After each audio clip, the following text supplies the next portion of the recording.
Good evening and welcome to the August 11, 2020 meeting of the Pequannock Township Council. Ms. Marsh. In accordance with the requirements of New Jersey's Open Public Meetings Act, notice of this meeting was included in the annual meeting notice, which was filed in the office of the Township Clerk, posted on the bulletin board in the municipal building, published as a legal notice in the Suburban Trends newspaper, and distributed to all persons requesting notice in accordance with Township policy. Information on remote access to the meeting was sent via email to the Suburban Trends, Daily Record, and Record newspapers, and posted on the Township's website. Thank you, Ms. Marsh. Please join me in the Pledge of Allegiance, followed by a prayer and a moment of thanks for individuals serving our nation. I pledge allegiance to the flag of the United States of America, to the republic for which it stands, one nation, under God, indivisible, with liberty and justice for all. Most gracious Providence, we ask that you bless this governing body with an abundance of wisdom and understanding so that every deliberation will result in actions which will promote the common good and the general welfare for all the people of Pequannock Township. Amen. Amen. All righty. Clerk, can you please call the roll? Mrs. Florence Lynch, Here. Mr. Cole, Here. Mr. Phelan, Here. Mrs. Russell, here, Mayor Hurd. Here. Okay, thank you. Now, for anyone who hasn't participated in one of our remote meetings, I'm going to ask Mr. Brewer to review the format of this meeting. Mr. Brewer. Thank you, Mr. Mayor. This meeting is being held virtually in an effort to promote public participation and mitigate any exposure to the pandemic that is currently upon us. Throughout the meeting, there are various portions that include public participation. Should anyone from the public wish to participate, I ask that you raise your hand, which can be done through the controls at the bottom of your screen. Should anyone have any issues with that, you can also mention that you'd like to participate in the chat function. But again, to reiterate, those are during the regular portions of the meeting where public participation is invited as per the agenda, or should the council elect to open the meeting for public participation at another time. Thank you, Mayor. Thank you, Mr. Brewer. All right, moving right along, there are no presentations scheduled for this evening, so we're going to go to reports from volunteers. At this time, if there are any reports or comments from any of our volunteers serving our community, please raise your hand and wait to be recognized. Mr. Brewer. Mr. Mayor, no one has raised his or her hand. Moving right along, we're going to public comment. Next on the agenda is public comment. Public comment period will be limited to a total of 30 minutes. An additional period for public comment is reserved later in the meeting. Individuals are requested to limit their questions and comments to 3 minutes. If anyone wishes to address the council, please raise your hand and wait to be recognized and provide your name and address for the record. Mr. Brewer.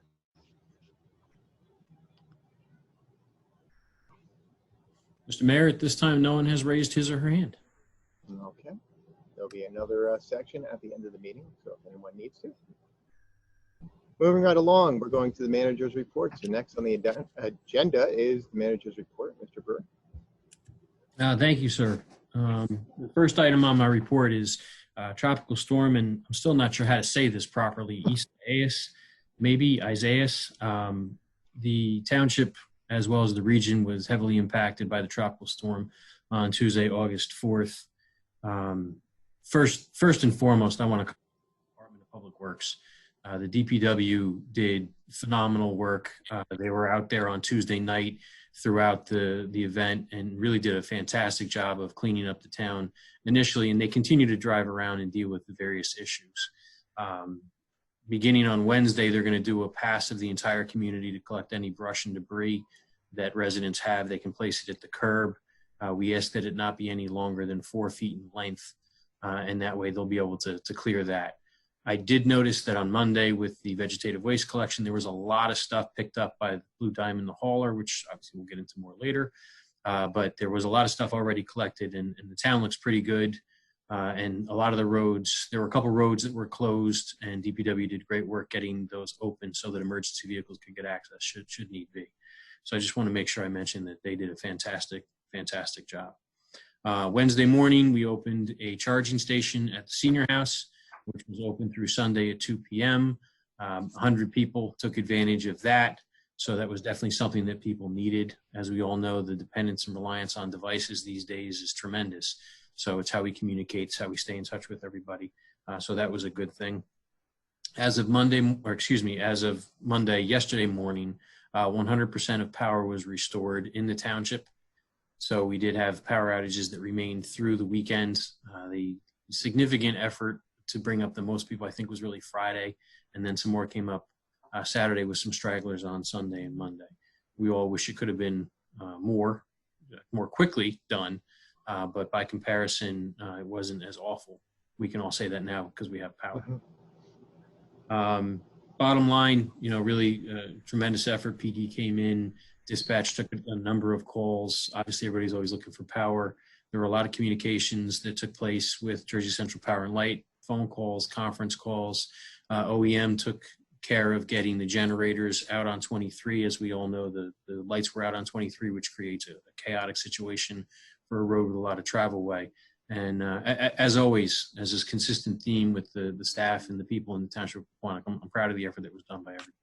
So we got through it thus far pretty well. Next up, the Pompton Desnagging project. As reported at the last council meeting, there were no bids when we went out to bid to complete this project. I met with the design team, the engineers who are associated with it. They've been able to have some conversations with contractors who have expressed interest. We've also decided to publish the notice in the statewide circulated paper as opposed to the paper of record. And hopefully that will generate a little bit more interest. And we're going to go back out to bid and see if we can get somebody to complete the project. The permit is good through the winter. Obviously, hurricane, rain season, other things like that will create different challenges. So our desire was really to be in the river in August. But unfortunately, there were factors beyond our control that just didn't generate any interest from vendors. Solid waste and recycling is mentioned in my memo, but that will be covered later as a discussion item. There's a resolution authorizing the purchase of a 14 cubic yard self-contained trailer mounted leaf loader. Just so everyone's aware, that was a piece of equipment budgeted for in the 2018 capital budget, and the bid document had to be put together. It is a replacement piece of equipment for our curbside leaf collection program managed by the Department of Public Works. And lastly, I know this came up at the council meeting. The details were finalized, last council meeting. The details were finalized today, so I wasn't able to get it in my memorandum, but there will be a shred day on October 10th from 9 a.m. to 1 p.m. at PV Park. The promotional materials haven't even gotten out there on that yet. Literally, the details were confirmed this afternoon, but I did want to circle back to council as I know it was identified as a priority. That will be happening. We will be getting flyers out. We will be getting the announcement up on the website. Unless there are any questions, that concludes my report. Just clarify again, Shred Day was October 10th from 9 to 1 at PB Park? Correct. Yes. October 10th, 9 a.m. to 1 p.m. Excellent. Thank you. And is Blue Diamond still picking up? Because there's a number of areas that haven't been picked up yet for Monday. I'll have to follow up and check. Okay. I would imagine they were overloaded on Monday and they picked up what they could and they'll come back. Probably we're back a little today and probably be back tomorrow. Yeah, I saw them out there today. Yeah, as they usually do, they work their way through it. I just don't have it definitively, so I don't want to say it without confirming. They did a great job. I also want to, on DPW, they did an amazing job. People don't realize, everybody else was hunkering down in the storm and they were actually driving around in trucks, running out. And if a tree was in the road, they just would go out in that storm and move it off. And they really did an amazing job to keep the roads clear in this town. Great job. I heard actually some of the residents were taking the limbs from their yard and putting them on the street, and then they would go and they'd put them alongside. But they really, I can't say enough about them. They really did a fabulous job. Yeah, they did. Dave, I see you're on the call, Dave. So great job by everyone there. Yes.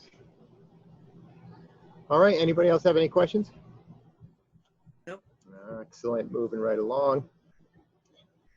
Public hearings. There's no public hearing scheduled for this evening, so we're going to go to ordinances for introduction, and there are none. So moving on to resolutions.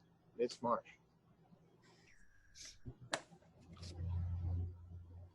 Oh, Mrs. Marsh, you are muted. I only get to talk a few times, I forget. All right, start this over. Beginning with resolution R 2020-164, certifying that the members of the governing body have reviewed the annual report of audit for the year 2019. R 2020-165, approving the corrective action plan for the 2019 municipal audit. 2020-166, authorizing cancellation of outstanding checks. R 2020-167, authorizing an interlocal agreement with Morris County for salting, sanding, and earth plowing operations. 2020-168, authorizing the filing of an application for treatment works approval with the State of New Jersey Department of Environmental Protection. That's for Mont Shore Capital LLC. R 2020-169, approving the renewal of the designated alcoholic beverage control licenses. R 2020-170, awarding a contract for a 14 cubic yard self-contained trailer mounted leaf loader to Grand Turk Equipment Company for the total contractor amount of $59,465 in accordance with the bid specifications. And R 2020-171, approving payment of the itemized claims set forth on the August 6, 2020 bill list and 2015 FEMA elevation escrow list. Thank you, Ms. Marsh. Are there any comments on the resolutions from council? I have a question on our 2021-68. It had for 3 properties. When they came to us the first time, weren't they going to do 5 properties? I think it says 5 houses. Oh, it did. I just saw 3 lot thing there. Well, there's 3 lots, but they're putting 5 houses. There's a flag lot behind Platt's, there's Platt's lot, and then Oaken's lot. So Right. 3 lots that they're subdividing into 5. Gotcha. So they're only listing the 3 lots. Yeah, Okay. probably because they are only 3 lots right now. Yeah. Right now. Do Currently, they have to separate them out beforehand or no? Not for this approval from the DEP, which is what this application is for. Eventually, yes. Eventually, best. Okay, thank you. Carol, other is that all of the liquor licenses that are in town? No, they have until the end of September actually to renew these, but a lot of them they budget and they have like a calendar that says when they pay their liquor license, they didn't want to hold them. Okay. This is 8, and there's the rest of them will be either the next agenda or the one after. All right. Are there any other questions from council? Nope. Excellent. Can I get a motion to adopt these resolutions? I'll make the motion to adopt resolution 2020-164 through resolution 2020-171. Is there a second? I'll second. Oh, go ahead. Can I get a roll call? Mrs. Florence Lynch, Yes. Mr. Cole, Yes. Mr. Phelan, Yes. Mrs. Russell, Yes. Mayor Hurd. Yes. All right. Next on the agenda is the big one. So items for discussion, which is going to be solid waste and recycling. Mr. Brewer. Thank you, Mayor. Give me one moment to see if I can pull off the technological feat of sharing my screen. Woohoo! And Yes. everybody, all right, it worked. That's great. I rehearsed. Earlier in the year, there was discussion among the members of council in front of the public regarding the fact that our solid waste and recycling collection contracts are coming to a conclusion on October 31st of 2020. They are currently 5-year contracts. So some background on those, so everyone's aware. There are 3 contracts we have for services in the Township of Pequannock. One is solid waste, also known as garbage, and that's currently collected twice per week by Gator Recycling Company. Another is the recyclable materials, which paper, bottles, cans, aluminum, cardboard. I'll call them traditional recyclables that we all think of. Those are currently collected by the Morris County Municipal Utilities Authority, and they are collected in one container or in a manner known as single stream. Lastly, we have vegetative waste, which is April through December, which is currently collected by Blue Diamond Disposal. In total, the final year of the 5-year contract is $861,600 for all contracts, and for the 5-year contract period, $4,035,500. That will come into play later on with the comparison analysis. As the council's aware, we went out to bid in April, and we received the proposals from the various providers and opened them on June 30th, with one exception, the Morris County Municipal Utilities Authority. As a government entity, they don't have to submit a bid. They can submit a proposal, which can be subject to negotiation after the bids are opened. So we received one bid for solid waste collection from the incumbent service provider. We received a bid from Gator Recycling, Blue Diamond Recycling, and a proposal from the Morris County Municipal Utilities Authority for recycling collection, and one bid for vegetative waste collection from Blue Diamond Disposal. An abundance of competition, as we are all familiar with these services. Without going into too much detail, because we covered this before, I just want to go over the various options so everyone's familiar with them. For solid waste collection, the option 1 was collection 2 times per week for all residents, Tuesdays and Fridays. That's what is currently being offered for everyone. GATA submitted a bid, $477,600 for the first year, $2,524,800 for the total contract.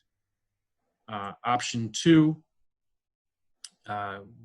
GATA submitted a bid for 1 time per week collection on either Tuesday or Friday to be determined. And for year 1, it was $516,000 and $2.7 for the 5-year contract. It seems incongruous that once a week is more expensive than twice a week, but as we had some discussions during the budget period, the ability to send trucks twice a week, you need less trucks, less trips to the transfer station to dump. So it actually is cheaper for the twice a week collection, which is the current level of service. Within the bid, there was an alternate, which is currently in place to service the Board of Education. Essentially, the Board of Education covers the cost of that. Currently, we bill for it through the utility. My recommendation would be an interlocal service agreement once we proceed with the anticipated execution of the bid agreement. So garbage is, pretty much a simple concept. The current service, we had one bid. It was from the current service provider. The current level of service was the lowest possible cost. So garbage requires a little bit less discussion than recycling. The one thing that I do want to point out is that there is approximately a 5% increase for the first year. And over the lifespan of the contract, it's a 22.2% increase over the prior contract. The Township of Pequannock has a solid waste utility. We don't have that built into our current fund, as many towns do. So in my past experience doing garbage collection bids, it is what it is. You look at the next year, you factor in what you're going to have to eat in the budget, you make the award, you move on, and every year you just have to deal with it within the current fund. Because we have a utility, things are a little bit different, so we had to do a rate analysis, which we'll touch on a little bit further. But again, it is a 22% increase for the contract. So that's 22%, 22.2% over the 5-year contract. Correct. Yeah, the award has to be for the total contract amount, not the Yep. annual amount, though we obviously look at it in the two ways. That's why I tried to capture both numbers. Okay. And there's no way of talking to other garbage companies and saying, hey, why aren't you bidding? The solid waste procurement process is so strictly regulated. There's a prescribed bid specification that must, unlike every other process out there, there's some flexibility. Unfortunately, the process is the process, and it's not uncommon to only receive one bid. And I'll leave that where it stands unless Bob wants to provide any other comment. Not. I'm going to make a comment. My company went out to try to find a different garbage hauler, and we got one bid from the same garbage hauler and no other bids. I mean, it's Right. it's very tight, man. You can't get anything. Yeah, and it's not unique to government, so thank you, Councilman, for sharing that. With respect to recycling, and when I mention the amount, that's the lowest bid for that option. So, you're going to see GATA, you see MCOMUA, whichever was the lowest is the one that's included in this presentation. So option one is dual stream collection, one collection per week for each material. So it's really two collections each week, bottles and cans on one day, paper and cardboard the next. Gata submitted the lowest bid for that, $210,000 for year one, $1.126 million for the 5-year contract. Option 1A, again, dual stream collection, is alternating weeks. So Monday would be bottles and cans 1 week, and then the next week it would be paper and cardboard. So you have one visit per week from the hauler. And I failed to mention, these are dual stream. The difference between dual stream and single stream. Again, single stream is you put everything in one container, it puts in one stream of material to a material recycling facility. Dual stream, the township had prior to the current contract, and that requires you putting out paper, cardboard, newsprint in one stream of recyclable material, and then in a separate container, a separate process, you put out your bottles and cans, aluminum, etc. So on option 1A, the Morris County Municipal Utilities Authority was the lowest at $185,000 for year one and $1,016,000 for the 5-year contract.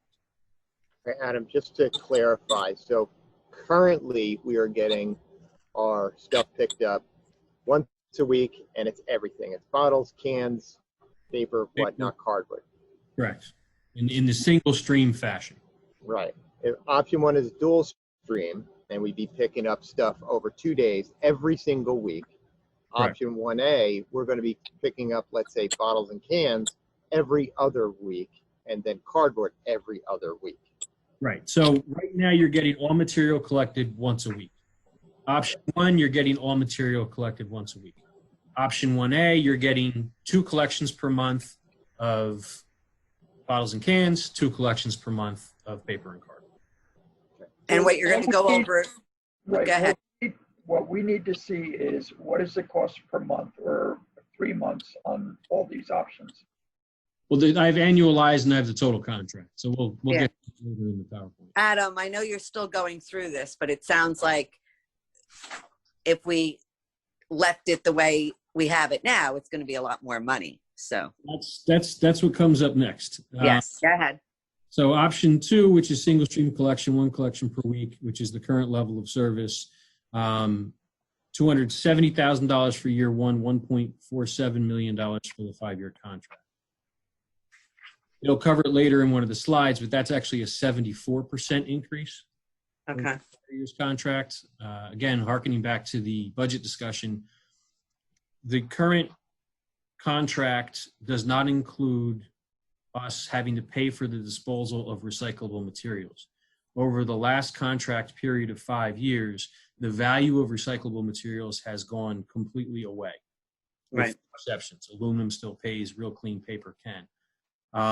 So what happened was when we entered into that contract with the Morris County Municipal Utilities Authority, they were assuming responsibility for the material and they could then reap the benefits from the profits, not realizing there were going to be significant losses. That's the reason the single stream cost went up hugely, is because you're paying to get rid of recyclables now.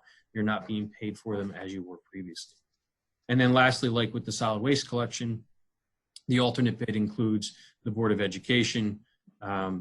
If we went with option 1, Gata was the only bidder there. So the school district, that would be their cost. If we went with option 2, the MUA would be the contract service provider there. So let me see if I understand this correctly. Gata picking up recyclables twice a week is $210,000 a year. It increases over the time of the contract. So Okay, so year one is 210. Year one of single stream is 270. correct. That's what we have now. Correct. Okay. Okay. As you'll see later in the concepts that were created for illustrative purposes, I didn't even include single stream because it's just a huge, huge cost. So again, as we just kind of covered, you know, the lowest possible option, the lowest cost option is the recycling alternating weeks. Right, option 1A. Correct. And that represents a 9.5% increase in year one of the contract and a 20.3% increase when total amounts are compared one to the other. All right. Can you go over the alternate bid again with the Board of Ed? Say. The Board of Ed is providing service within our contract that the Board of Ed covers the cost of. Oh, okay. So That's if we were to exercise option one, we would end up going with GATA. If we were to exercise option two, it would be with the MCMUA. They would have to Got be Either 42-2 or 42-1. correct. right. Got it. Not a big deal. Right. And again, we would reach out to the Board of Ed if they chose not to use that and wanted to go out and get the service independently of the township. They're obviously welcome to do that, and then we just don't exercise the option. What I'd like to know is, so the MUA, go back to the slide that you did right before Melissa. Option 1A. Now, go forward. So if we go with the MUA, it's how much of an increase, Adam? For single stream? Yeah, For single stream, it would be 74% increase. okay. Yeah, currently we're paying $168,900 for the first year. And it's going up to $270 for exactly what we have. Is that correct, Adam? Correct. Ouch. Seems to me we're going to have to go with option 1A. Well, 1 or 1A. The differences between 1 and 1A are not that significant. And again, we'll get to that later. Yeah, that's Look at what the I whole want. package. I want to know what the difference between 1 and 1A. Right. One, the residents are getting everything picked up every week. 1A, they're getting cardboard picked up twice a month and bottles picked up twice. Yeah. And it seems like that's not going to be enough. And that's arguably a But it may have to be enough. Yeah. No, I know. That's what we need to decide. I mean, it's going to be between 1 and 1A and what the residents what we really need. And if we feel like we need the more, the more pickup time, then we'd have to pay a little bit more for it, unless we think we can get away with it at 1A. I'm concerned about, people having to keep everything, in Right. the garage or somewhere. Me too. Mm-hmm. Stuff, stinks. It draws animals.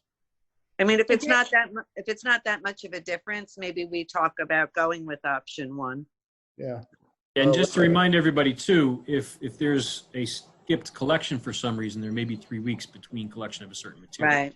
So I think people are going to be confused, and it's going to be a mess if we go to 1A. For the difference in cost, we should probably talk about option 1.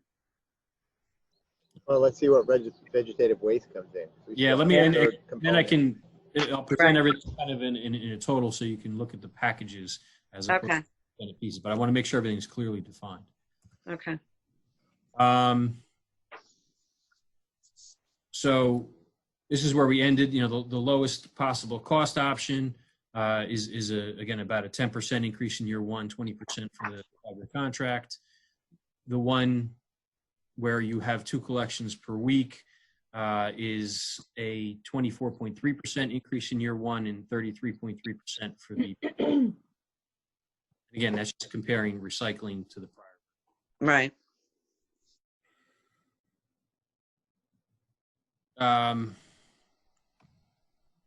Single stream, again, I don't know if it's even something worth having a lot of conversation about. It's $100,000 increase or 60% year one. Yeah, I think that's off the table. Separate. That's a service. I think the single, if I can go off on a quick tangent, single stream became positive when people overseas were paying a lot of money for our recyclable material, and the idea was to get participation rates up and get as much material as possible. Once the market fell out, the contamination levels are such that it's just something that doesn't seem to work in terms of a market to sell the materials for recycling. And really, most residents, they separate it anyway. A lot of people do because it just makes it easier to put the containers in something in your garage. Because you put cardboard and bottles and cans in one container, it just gets cumbersome and clogged. Yep. So as we've just discussed, dual stream may be a necessary programmatic change for the township of Pequannock because it'll be a positive change to continue to provide the service but mitigate one of the significant increases in cost. Vegetative waste collection, again, we received one bid for vegetative waste from Blue Diamond, the incumbent service provider. $273,000 for year one, 1.443 for the 5-year contract. We did include an option to see if we could get a cost to dispose of the leaves that the township collects through the Department of Public Works. No bid was submitted. The vegetative waste contract in year one represents a 15.18% increase and a 28.26% increase for the proposed 5-year contract.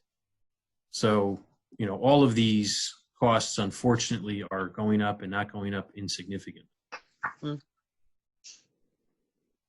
an effort to further the discussion and create a picture, I created, with the assistance of staff, 3 concepts to present to council so that we could see what the total impact would be. And then we did preliminary rate analyses to see what the rates would have to be to support those levels of service. So concept 1A is the lowest cost, all options. And that represents, solid waste twice a week, the recycling alternating weeks, and vegetative waste. Bottom line on that is, 8.5% increase in year one, 23.5% increase over the 5-year contract period. Currently, the bill for solid waste utility is $105 a quarter. That would need to increase to approximately $123 a quarter in year one, and is estimated to increase a total of 31.3% and get to $138 by year 5. Concept A. Concept B, very similar level of service, but obviously the programmatic change to dual stream. Solid waste collection twice a week, recycling collection twice per week, and vegetative waste program continues. The increase in year one is 11.5% compared to 8.5%. And over the 5-year period is 26.2% compared to 23.5%. So as we discussed earlier, it is more, but it's not a tremendous amount more. Again, we're currently charging $105 per quarter. That's estimated to increase to $125 per quarter for year one, and conclude at $140 a quarter by year 5, and that's about a 33% increase. Well, for $2 increase, it's better that we go with that one than the other one. Yeah, I think concept B makes more sense for us. Yep. Right.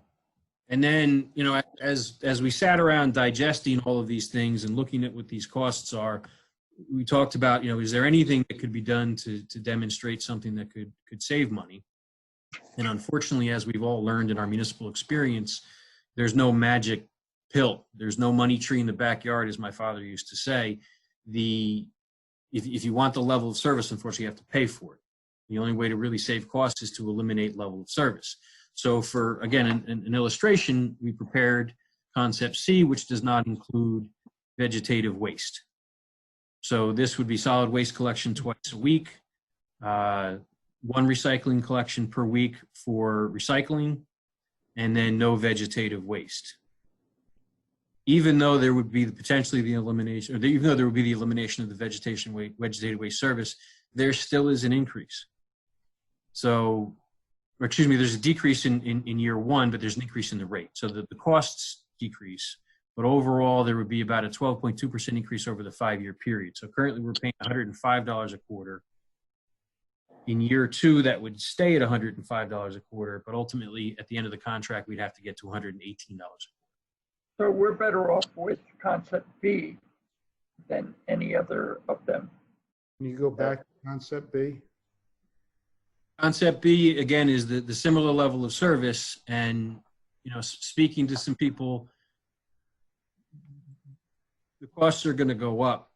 I think a priority may exist to retain the level of service. But obviously, that's a policy decision that rests in the council's hands. I agree with that. I think everybody agrees. I think everybody agrees with the level of service. The only time you get issues is when you're talking to like single household people where, you know, they feel like it's unreasonable. But I think for the majority of the residents, we need to do concept B, I would think. Right. I would vote for concept B. Adam, can you go back to C real quick? So on C, for the typical resident, not only are they going to have to separate their recyclables, but their stuff's only going to be picked up once every other week. Then on top of that, no vegetative waste. So right, for the typical person, if you're going to cut your grass, where do you put your clipping? And this is going to turn out to be more of a mess of the unintended consequences than anything else. So I think concept C is the worst. Concept A is expensive. I think concept B is the closest to a happy medium that we can get, understanding things are still going to go up. I mean, the cost of milk goes up, my gas goes up. I hate to have anything go up, but I think that's the... It's a 5-year contract. So although, you know, in 2025, the costs are going to be what they are, you know, that's something to be cognizant of. It's 5 years. It's not something people can budget about taxes. It's a 1-year hit, and then there's another next year where there's another year hit, and then so on and so forth. This is for the 5-year period. Right. You know, I agree, you know, with concept B, but I think we're really going to have to start thinking outside the box. Yeah. In that contract. You know, I don't know. Things are going to have to change. I agree. I don't think right now is the time to think outside the box, but I agree. Things have to change. I think we really need to find out how important vegetated waste is to the residents. I mean, sucking the leaves up is very important. That we have to continue to stay. Right. But how important is it from April until the end of December for picking up vegetated waste? And one of the reasons I in our discussions, you know, selected the potential elimination of vegetative waste for presentation is it's unusual to have both April through December curbside vegetative waste collection and a curbside leaf program administered by the township. I'm not going to say it doesn't exist anywhere, but in every municipality I've ever worked, it's typically been one or the other. But then if you eliminate the curbside collection from April through December, the question becomes, how does a resident get rid of brush or weeds or grass? Because you don't want illegal dumping. You don't want it going into the waste stream. So then we have to talk about potential other costs, which include dumpsters at the DPW yard. I know at one point there was a robust recycling center that has to be manned. Staff time is expensive. So there are a lot of other things that would factor into the potential elimination of that service. And if any of that stuff gets illegally dumped, unfortunately, we do have a flooding issue every once in a while. We don't need it compounded because of that. Got to get those mulching codes. Yeah. So obviously the next steps are listed. It sounds to me like there's consensus of council to proceed with concept B. Should there not have been, we would have to ask for a contract extension. But if my understanding is accurate, I'll prepare the necessary resolutions to execute the contracts for concept B. All right. So Yep. just so I understand it, recycling bottles will be picked up and cardboard will be picked up on 2 separate days the same week. Garbage will be picked up twice a week. So I'm going to... Waste will continue to be once a week, correct? What's going to be once a week? Vegetative waste. Vegetative waste. So essentially we're going to have garbage trucks in town 4 times a week. Correct. Yeah, and the only change for this is the programmatic change to go from single stream to dual stream to mitigate that huge increase in cost. So garbage is the same, vegetative waste is the same, recycling is now split Monday and Thursday, as it was prior to the current contract with the MUA. All right. Well, let me ask council. What do you guys think? Are we agreeing on B or C or A?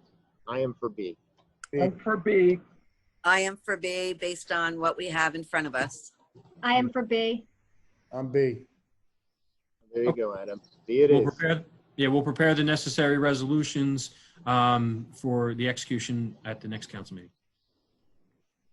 Alrighty, well, that stinks. There's nothing good about that one, but it's a must-have, so. All right, moving right along. There are no reports or notices. Next on the agenda is council reports and announcements. So let's start with Councilwoman Florence Lynch. I really don't have much to report tonight, except I also just wanted to thank everyone in town for their hard work during and after the storm. And I echo what everyone else said. DPW did a wonderful, wonderful job. So thank you to all. As far as my committees, I have a flood committee meeting this week. That'll be Thursday at 7:30. Other than that, I don't have anything to report. Thank you. Councilman Cole. Okay, I got an email from Tom Lyon, 60 calls for July for the first aid squad. There's been a number of families or a number of members that have really stepped up and helped with coverage, specifically the Stat family. There's been, a number of, it's an increase of calls for July, so 60 was an increase. So, they're doing a great job, and I appreciate everything that the first aid squad is doing. So keep up the great work. Colby Douglas is coming home on Thursday. The parade will be down the turnpike. They'll be coming off of Route 23 and then down the turnpike to West Franklin, and then making a right on to West Franklin, and then, turning on the Colby Street. So he should be discharged by 10 o'clock. People are asked to, if they can, line the turnpike with social distancing and masks, and you can have signs and, cheer and welcome Colby home. He was, I think it was a total of 134 days in the hospital for COVID. He was on a ventilator for, I think, 75 days. He had a trach the last 2 weeks in Morristown to help him try to get off of the ventilator. And he's been at the Specialized Children's Hospital down in New Brunswick right now. So that's where he's being discharged from. So that's all I have. It should be a great, warm welcome home for Colby. So glad that he's coming home. All right. Yeah. Thank you, Councilman Cole. Councilman Phelan. I don't have anything. All right, thank you. And last but not least, Deputy Mayor Russell. You are muted. Sorry. There you go. Sorry. I thought I was muted, unmuted. Anyway, I don't have anything except for library meeting is tomorrow via Zoom. Right now the library is open, but they're only allowing 2 people in at a time. You can get books to go. So I'm going to kind of push to have a little more people in there than 2.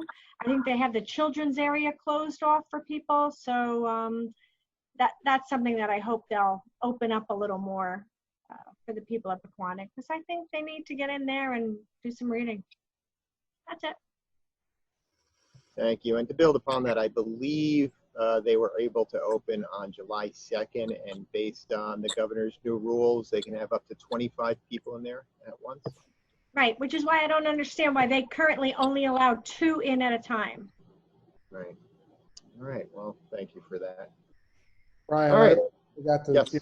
same thing Melissa said. Kudos to everyone at DPW, police department, fire department.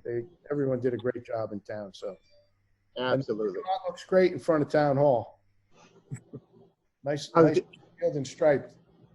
I was going to do a beautiful shout out to DPW Dave and all of his crew. I mean, really, like everybody else said, they did a great job. I want to make sure the residents understand that these guys were out there in the middle of the chaos and beyond, and they cleared all the roads. Remember that when something like this does happen, our DPW can touch the trees and the limbs that have fallen on the roads, but nothing that touches any kind of wire or electricity, because we're still talking about life safety. So they definitely went above and beyond. And I also want to thank all the line workers. It just happened to be a bunch of guys from Georgia and Ohio, most of them contractors working for JCP&L, and they were boogieing. They were up there. They were doing their thing. So I want to thank those guys as well. Congratulations, Kobe. You're going to be coming back. That is awesome. I'm so proud of you for sticking in there and kicking butt. So that is great. I can't wait till you come back. Two other questions kind of for Adam. So generators were on Route 23. What's involved with getting some generators for our traffic lights? I've seen them in other towns. They've got the little Honda generator. Is that a huge conversion for the traffic light, or is it something we can't even do because it's owned by DOT or somebody else? There are some traffic lights which are under our control. I'd have to figure out what the current setup is and whether or not auxiliary power could be tied into it. I mean, let me rephrase it. I'm sure anything can be accomplished with unlimited needs and time. I just have to see if it's something that's feasible.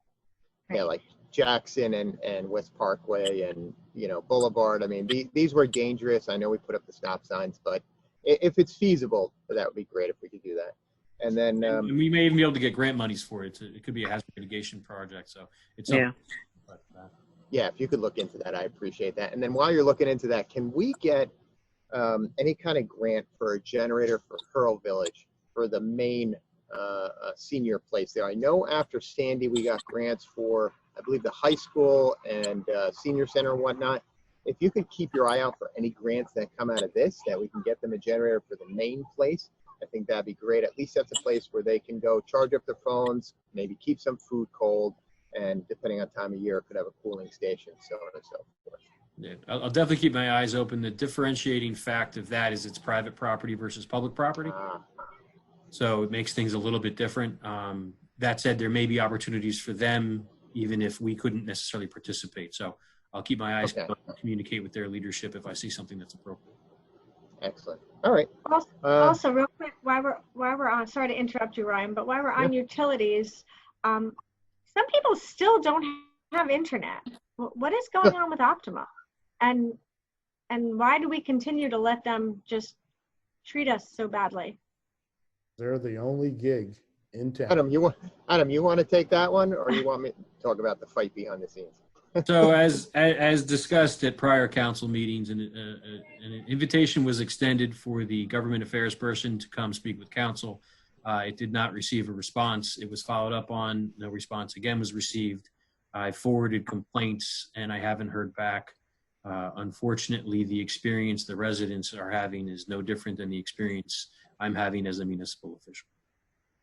Frustrating as heck. I mean, at least with JCP&L, we were able to move the needle. We were able to get people back in power. But talking to Verizon, because I know a couple of their 4G towers were out, talking to Cablevision, literally crickets. We get nothing, no response, zero, zilch, and I'm frustrated, not happy. They're horrible everywhere. They are. Such a shame. You know, if I could say one more thing about the traffic lights. I know we have limited resources, but some of those traffic lights where there's 4 intersections coming to one, I know there was stop signs placed on one side of each street, but it's an accident waiting to happen. We need to do something because people that don't have the stop signs, they're stopping. Cars behind them are almost rear-ending one another. Right. You know, they're letting people go. They don't know if they got the green, the red. I think if we could put the stop signs out and then some additional cones to let them know that, you know, proceed with caution, or make them all 4-way stop signs. That's what I was thinking. A 4-way stop is better because I know West Parkway and Jacksonville. I think Jacksonville had the right of way. West Parkway had the stop, which was very confusing to people because you would think West Parkway, and I just thought it really, a 4-way stop might have worked a little better. Yeah. I'm not. Nobody knows. I'm sure there's a way that we could, there's always a way to improve. I'm sure there's a way that we could do it better. The challenge is no matter what you do, human nature is human nature, and there's always going to be an element of chaos. If we could just move towards, you know, perfection one step at a time, we can just be better. Speaking of stop signs, didn't we decide to get a lighted stop sign on Hopper? Dave, wasn't that your idea? I did bring that up in the budget. I don't know if it actually made it. I thought we voted on that in the budget to put a stop sign on Hopper with blinking lights because so many people go through that stop sign. In place of the blinker that was there, I think. Right. Right. Or have both. I got to go back and double check my notes. I don't remember what the exact consensus was, but I'll be happy to. All right, any other questions, council? No. All right, moving. Thank you. Moving right along, let's get into public comment. If anybody wishes to address the council, please raise your hand and wait to be recognized and provide your name and address for the record. Mr. Brewer.